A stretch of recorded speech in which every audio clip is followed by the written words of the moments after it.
नमस्कार बांधवांनो, तर 8 दिवसापासून काही बार्शीमधील एकंदरीत वातावरण पेटलेलं आहे। जरांगे पाटलांच्या विरोधात लोक काही टीका टिप्पणी करत आहेत। तर ही टीका टिप्पणी सरकारकडून ह्यांना पैसे दिले जात आहेत, पैशांची वाटप केली जात आहे आणि त्यामधील मेन आमदार राजेंद्र राऊत हा काहीतरी जरांगे पाटलांवरती म्हणजे टीका करत आहे। त्या ठिकाणी जरांगे पाटलांना प्रचंड प्रमाणामध्ये विरोध करत आहे। त्या ठिकाणी मग ह्यांनी काय केलेलं आहे की सरकारकडून पैसे घेऊन तिथले काही मराठा बांधवांना पैसे देऊन म्हणजे आपल्या बाजूने करून त्या ठिकाणी जरांगे पाटलांना विरोध करण्यासाठी ह्या लोकांनी प्रयत्न केलेला आहे। तर ही गोष्ट घडत असताना त्या ठिकाणी मग काय झालं की आपल्या एका मराठा बांधवाला जे जरांगे पाटलांचे कट्टर समर्थक आहेत त्यांना ज्यावेळी कळालं की अशी अशी गोष्ट या ठिकाणी बार्शीमध्ये घडत आहे, मग त्यावेळी त्यांनी काय केलं की जरांगे पाटलांना जरांगे पाटलांची भेट घेण्यासाठी तिकडे संतरवली सराटीकडे धाव घेण्यासाठी अनेक त्यांनी म्हणजे मराठा बांधवांना चर्चा करण्यासाठी त्यांनी पुढाकार घेतला। तर पुढाकार घेतला असताना त्यावेळी त्यांनी बोलले की मी आपण चला जरांगे पाटलांकडे भेट घेऊ, अनेक मराठा बांधव ही बाकीचे होते। तर ही गोष्ट असताना त्या ठिकाणी ह्या जे फितूर मराठे होते, गद्दार मराठे होते, त्या लोकांना कळालं की अशी अशी गोष्ट घडत आहे, हे लोक आता अंतरवली सराटीकडे चाललेले आहेत। ही गोष्ट कळत असताना त्या अक्षरशः डायरेक्ट त्यांनी शंकर राजाराम पाटील या व्यक्तीला अक्षरशः मारहाण केली, अक्षरशः हात त्यांचा फ्रॅक्चर झालेला आहे, अनेक ठिकाणी जखमा झालेला आहे।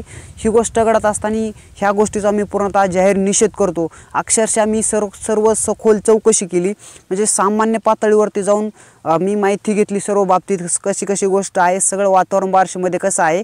तर अक्षरशः बार्शीमधील वातावरण हे पूर्णतः दहशतीखाली आहे। अक्षरशः एखाद्या व्यक्तीच्या म्हणजे हुकुमशाहीवरती ते चालू आहे बार्शीमध्ये। या ठिकाणी एवढं वातावरण चालू आहे, अक्षरशः दहशतीखाली आहे। तर पोलीस प्रशासनाला माझी कळकळीची विनंती आहे की या गोष्टीची पूर्णतः सखोल माहिती घ्या। हे लोक जर अशी दहशतवाद किंवा या ठिकाणी भांडण तांटा जे लोक करत आहेत त्यांच्यावरती सरळ त्यांना अटक करायचा प्रयत्न हे पोलीस बांधवांनी करावं। बिलकुल ह्या सरकारच्या दबावाखाली अनेक आमदारांच्या दबावाखाली पोलीस प्रशासनाने न राहता त्या ठिकाणी सर्वसामान्य जनतेला सुख समृद्धीने जगता येईल यासाठी पोलीस प्रशासनाने प्रयत्न करावे। विनाकारण कोणत्याही आमदाराच्या, कोणत्याही खासदार असो किंवा कोणतेही सरकार असो त्यांच्या दबावाखाली न राहता सखोल चौकशी ह्या पोलीस प्रशासनाने करावी। आणि त्यानंतर हे जे गद्दार मराठे झालेले आहेत त्या ठिकाणी बार्शीमधील, त्यांनी जर असं कोणी या खांद्या बांधवाला जर तुम्ही मारहाण करताय हे कितपर्यंत योग्य आहे। अक्षरशः जर प्रत्येकाला जगण्याचा अधिकार संविधानाने प्रत्येकाला दिलेला आहे, कोणाला काय करायचं आणि कसं वागायचं ही गोष्ट प्रत्येक गोष्टीचं अधिकार हा संविधानाने दिलेला आहे। म्हणून कुणाला मारहाण करायचा कोणाचा काही अधिकार नाही। इथं काय हुकुमशाही नाही, ही लोकशाही आहे। प्रत्येकाला जगण्याचा अधिकार संविधानाने दिलेला आहे। त्याच्यामुळे जे काही लोक हे सरकारकडून पैसे घेऊन, हे आमदारांकडून पैसे घेऊन जे फितूर लोक झाले आहेत, गद्दार लोक झाले आहेत, त्यांना सांगणं की बिलकुल अशी गोष्ट करून तुम्हाला जर नाही ना जरांगे पाटलांचे विचार पटत, तुम्ही बिलकुल जरांगे पाटलांच्या सभाला येऊ नका, दौऱ्याला कुठेच येऊ नका। तुम्हाला काय बळजबरी केली नाही, तुमच्या कोणी घरी आलेलं नाही, तुम्हाला कोणी बळजबरीला धरून तुम्हाला ओढत कोणी नेत नाही। त्याच्यामुळे तुम्हाला सांगणं, तुम्हाला नाही जरांगे पाटलांचे विचार पटत तर तुम्ही डायरेक्ट सोडून द्या, पण असा कुणी खोडसाळपणा करू नका। अक्षरशः डायरेक्ट मराठा बांधवांना तुम्ही जर मारहाण करतायत म्हणजे हे कितपर्यंत योग्य, म्हणजे आपल्यामध्ये जो आपण वाद खेळतोय म्हणजे हे कितपर्यंत योग्य आहे। जर तुम्ही आता अशी गोष्ट चुकीची करताय, जर तुम्ही या आरक्षणाचा लढा विस्कळीत आणण्यासाठी जर प्रयत्न करत असाल तर पुढल्याही पिढ्या बरबाद झाल्याशिवाय राहणार नाही। कारण आरक्षणाचा लढा असाच विस्कळीत येईल तुमच्या ह्या म्हणजे जे फितूरपणाचा अनेक लोक फायदा घेतील आणि आपला आरक्षणाचा लढा जर विस्कळीत आला आपलंच पुढं नुकसान होणार आहे। आरक्षणाचा लढा जर संपुष्टात आला तर आपल्याला आरक्षण हे कधीच नंतर मिळणार नाही। कारण अनेक वर्षानंतर मराठा समाज हा एकजूट झालेला आहे, म्हणजे जेव्हापासून आपला भारत स्वतंत्र झाला तेव्हापासून मराठा समाज आता कित्येक वर्षापासून एकत्र झाला आहे।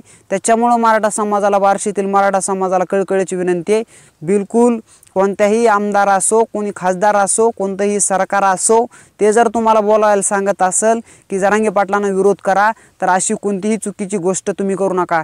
आणि हे जे काही दहशतीखालचं वातावरण बार्शीमधलं आहे त्याची लवकर चौकशी पोलीस प्रशासनाने करावी ही कळकळीची विनंती आहे। बिलकुल आमचा कोणालाही विरोध नाही किंवा आमचं कोणाच्याही कोणाला बांधाला बांध नाही किंवा दुश्मन दावा नाही, पण जर अशी गोष्ट घडत असेल तर हे पूर्णतः हुकुमशाही आहे, ही पूर्णतः दहशतशाही आहे आणि हे पूर्णतः दहशतवाद असे लोक जर कुणी पसरत असतील तर तात्काळ अटक करायचं काम हे पोलीस प्रशासनानं करावं. मी ही हात जोडून कळकळीची शेवटची विनंती करतोय. कारण एकंदरीत अक्षरशः बार्शीमध्ये असं वातावरण तयार केलं ह्यांनी की जर कुणी जर जरांगे पाटलांचं जर समर्थन करत असेल तर त्याच्यावरती डायरेक्ट अक्षरशः दबाव आणला जातोय, त्याच्यावरती डायरेक्ट मारण्याच्या धमक्या दिल्या जात आहेत. ही गोष्ट मी सर्व बाबतीत ही चौकशीसुद्धा केलेली आहे, सामान्य पातळीवरती मी माहिती घेतलेली आहे, तेव्हा ह्या बाबतीत सगळी चर्चा घडलेली आहे. त्याच्यामुळं सांगणे पोलीस प्रशासनाला मी वारंवार सांगतोय की याची चौकशी करावं, हे सर्वांना मी विनंती करतो आणि या पोलीस प्रशासनाला विनंती करतो. आणि मराठा समाजाने अशी गोष्ट चुकीची करू नका, बिलकुल कोणालाही मारहाण करायचा प्रयत्न करू नका.